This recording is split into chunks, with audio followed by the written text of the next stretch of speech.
it is true. Donald Trump really did win a second term in the White House. And I think there's a lot of people that are very surprised. I know there's also a lot of people that really desperately want to see me coping and crying and pooping myself and acting like it's the end of the world, when all along I always said, hey, one, do not underestimate Donald Trump, because the polls were wrong before. And two, I never made any bold predictions. Not one. Not once did I say anything like, mark my words, Kamala Harris will be president, or anything like this. It was just simply, yeah, I liked Kamala Harris. I felt like she had a decent platform. There were a lot of things she did wrong still, but I felt like she offered a better option than Trump and Biden for sure. And yeah, I was disappointed to see her lose, but that's about it. Recently, my comments have been flooded with a bunch of delusional dodo birds chirping nonstop about how, Trump won the election. Trump won the election. As if I'm crying or coping, or as if I made some big bold predictions. Again, I never did any of this. Now, there's a lot of questions about how this happened exactly. How did Kamala Harris lose to Donald Trump? Now, there's a lot of nuances here, and I'm sure that there are a lot of factors that play a role that have not yet been accounted for. However, I have done a little bit of research and found some decent information as to why Kamala Harris potentially lost to Donald Trump. So this article goes into some details as to why Kamala Harris potentially lost the election. And something that I see brought up time and time again repeatedly as to what could have very well cost her the election is when she sat down with The View, and when she was asked, what would you do different than Joe Biden? She said, quote, not a thing comes to mind. You shouldn't say that when right now Americans everywhere are struggling with the economic fallout from COVID, and although the economy was improving, it still is, Americans are still struggling because of the economy. So I think that was one of her biggest mistakes that she made on the campaign trail. Biden dropped out of the race, he had a terrible debate performance, and then Harris was anointed to the top of the ticket. She began her 100-day campaign promising a new generation of leadership, rallying women around abortion rights, and vowing to win back working-class voters by focusing on economic issues including rising costs and housing affordability. And even though she had a lot of momentum and she had quite a lot of celebrity endorsements and whatnot, she just couldn't shake the anti-Biden sentiment that had permeated much of the electorate.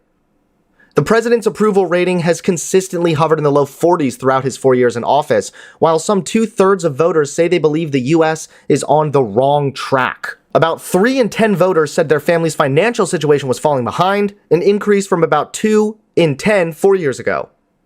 9 in 10 voters were very or somewhat concerned about the price of groceries. Although Harris tried to spend the home stretch of her campaign underlining that her administration would not be a continuation of Biden's, she failed to clearly outline her own policies, often skirting around issues instead of addressing perceived failures head on.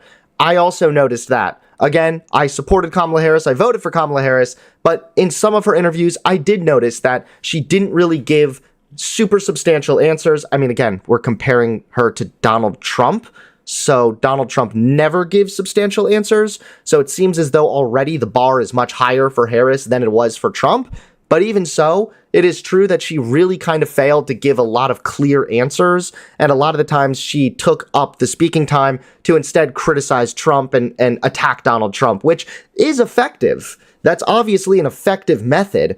However, you need more than that. And when you already have Biden's baggage, and then you said you wouldn't do anything differently, and now you're trying to say, actually, you would, it's just going to be incredibly difficult to sway voters at that point. The former California prosecutor leaned into her law enforcement record to prosecute the case against the former president. But her campaign opted to ditch Biden's core argument that Trump posed an existential threat to democracy, prioritizing a forward-looking, joyful message about protecting personal freedoms and preserving the middle class. In the final stretch, however, Harris made a tactical decision to again highlight the dangers of a second Trump presidency. This is another one by Rolling Stone, Why Kamala Harris Lost. Democrats lost a winnable election to a racist orange makeup-wearing carnival barker despite his immorality and ridiculous corruption. However, there was the Harris campaign's decision to run a safe campaign from Democrats' favorite failed playbook, Be Like Republicans.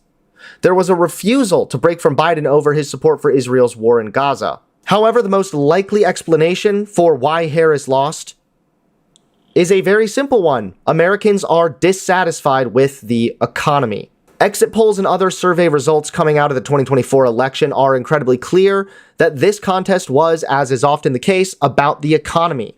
Edison Research exit polls show that 2/3 of voters believe the state of America's economy is poor or not so good. So ultimately, because of the brutal economy, and because Kamala Harris is still associated with Biden and people blame Biden for the economy, they opted against Harris as well. And like I said, there are other factors as well. There's no way of right now going about proving that it's because of sexism necessarily, but I'm sure that sexism played a role. And not to mention, this is another indication of why intersectionality is so important.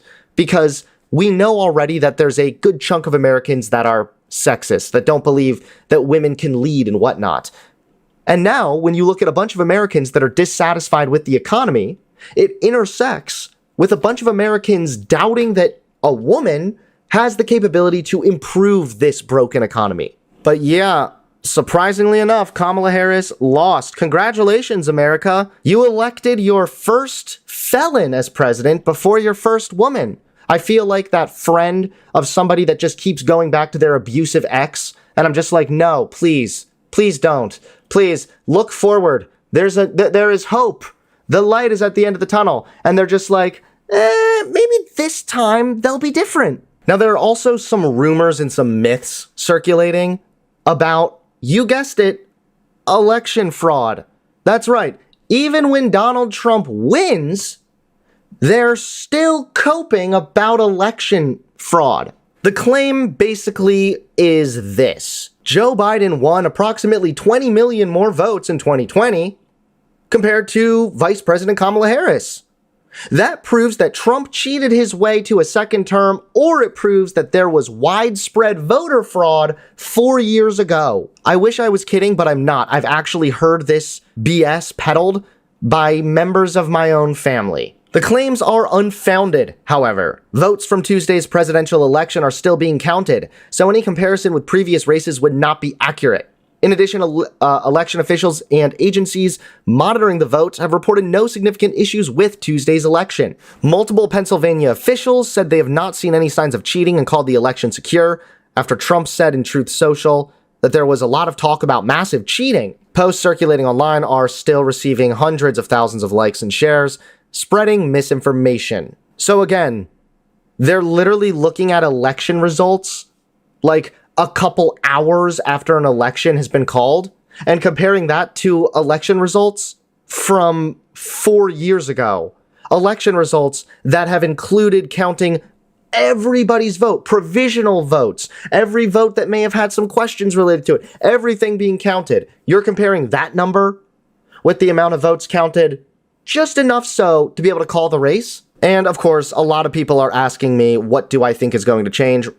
I don't know right now. And I've realized as well that this election has made even more apparent to me my privilege in a way, because Trump winning the election, I have not really thought much about, to be honest. People are asking, like, how are you doing, Hunter? They're saying, like, Trump winning broke Hunter. No, it didn't. I'm having a hard time actually remembering and caring, but that's partially because I'm a straight white guy. I'm in no risk for fucking anything. Okay? I'm good. I'm in the clear. However, when I take a step back and take my head out of my ass and take a step out of the selfish headspace and realize that there are minority groups that are not so fortunate. There are minority groups that are now in serious danger, or they might be in serious danger when Trump officially takes over the presidency. So right now, I don't know what's going to happen. And I'm not going to start, again, making silly predictions that might or might not come true. I will say this much, though. Donald Trump did not improve the economy when he was elected in 2016. The economy was already good. Trump took over a good economy and actually kind of fucked it up with his ridiculous tax cuts, his tariffs, and his failure to act accordingly when it came to COVID. So I do look forward to 4 years from now, asking conservatives and Republicans, how do you feel about Trump? How do you feel now? Did the price of groceries really go down? Did inflation really go down? I don't know. We'll have to see. But if we're going to go based on history, Donald Trump has failed to do that before. So I'll be shocked if he's able to somehow do it this time. Even more so, I'm curious how the middle class that voted for Donald Trump is going to feel. If the middle class is more than likely going to experience a temporary hardship due to Donald Trump's presidency. And you don't have to take my word for it. No, you can take Elon Musk's word for it. Planning to live within our means.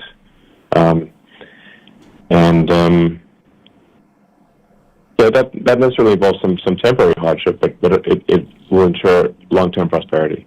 So maybe it'll increase long-term prosperity somehow, but the temporary hardship is kind of a necessity. Also, I like this person's comment.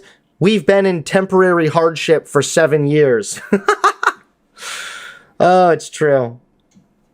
So yeah, I look forward to seeing how the middle class Republicans will feel after they have completed going through their temporary hardship, as Elon Musk put it. But what I will say is this, just like Kamala Harris, if she were elected, would not be expected to magically fix America, I think we need to be realistic in remembering that Donald Trump is not going to just magically be able to destroy America. Now, of course, he can do some serious damage to this country, and that's what we really need to be concerned about. However, at the end of the day, try not to give out hope, and certainly don't become black-pilled. Don't go off the deep end. Keep a realistic perspective. Yeah, things aren't looking so great at the moment, but we'll have to wait and see. We'll have to wait and see how this plays out.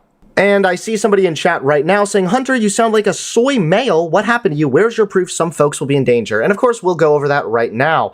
And that is actually because since Donald Trump has won, we've already seen an increase, actually, when it comes to nasty rhetoric spewed at women. Your body, my choice. Women are facing a barrage of deeply misogynistic comments online following Donald Trump's US presidential election victory. Women have reported that men are writing "your body, my choice" on their social media posts, among other troubling reproductive rights remarks. The slogan, "my body, my choice," was originally popularized by feminists, yada, yada, yada. And then Nick Fuentes, of course, jumps into the mix, tweeting, "your body, my choice, forever."